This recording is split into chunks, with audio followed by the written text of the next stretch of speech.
ஒரு அழகான காட்டில் பெரிய பெரிய மரங்களும் பச்சை பசேலான புல்வெளிகளும் இருந்தன. அந்த காட்டில் பல்வேறு உயிர்கள் மகிழ்ச்சியாக வாழ்ந்து வந்தன. ஆனால் அந்த காட்டில் ஒரு சிறிய முயல் மட்டும் மிகவும் புத்திசாலியாக இருந்தது.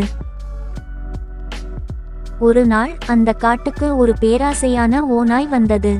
அது அனைத்து உயிர்களையும் பயமுறுத்தி கொண்டிருந்தது. இந்த காட்டில் எனக்கு பிடித்ததை நான் பிடித்து சாப்பிடுவேன். எந்த உயிரும் என்னை தடுக்க முடியாது. காட்டில் இருந்த ஒவ்வொரு உயிரும் ஓநாயை பார்த்ததும் தப்பித்துவிட, முயல் மட்டும் அமைதியாக இருந்தது. இந்த ஓநாயை வலிமையால் வெல்ல முடியாது, ஆனால் புத்தியால் வெல்லலாம்.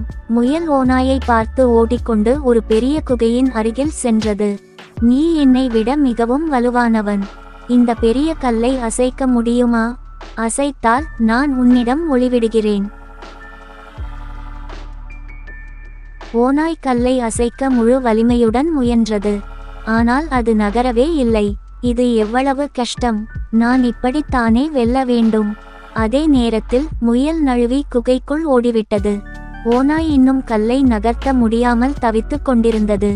நீ என்னை விட புத்திசாலி என்றால் இந்த ஆற்றை எதுவும் உதவிக்கொள்ளாமல் கடந்து பார். ஓநாய் ஆற்றின் கரையில் நின்று பார்த்தது. நான் எதுவும் இல்லாமல் இதை கடந்து விடுவேன். ஓநாய் நேராக தண்ணீருக்குள் குதித்து மாட்டிக்கொண்டது. நீர் ஆழமாக இருந்ததால் அதன் கால்கள் நிலத்தை தொட முடியவில்லை. எது வேண்டுமானாலும் முயற்சி செய்யலாம், ஆனால் புத்திசாலித்தனம் இல்லாமல் வெற்றி பெற முடியாது. ஓநாய் ஏதோ யோசிக்கத் தொடங்கியது. ஆனால் முயல் இன்னும் அதை பார்க்கவில்லை. நான் இன்னும் புத்தியுள்ளவனாக மாற வேண்டும். முயல் ஓநாயை பார்த்து சிரித்தது. வலிமை எல்லாம் இல்லை, புத்தியும் முக்கியம். அதன் பிறகு ஓநாய் அந்த காட்டை விட்டுச் சென்றது. மற்ற உயிர்கள் எல்லாம் சந்தோஷமாகவும் பாதுகாப்பாகவும் வாழத் தொடங்கின.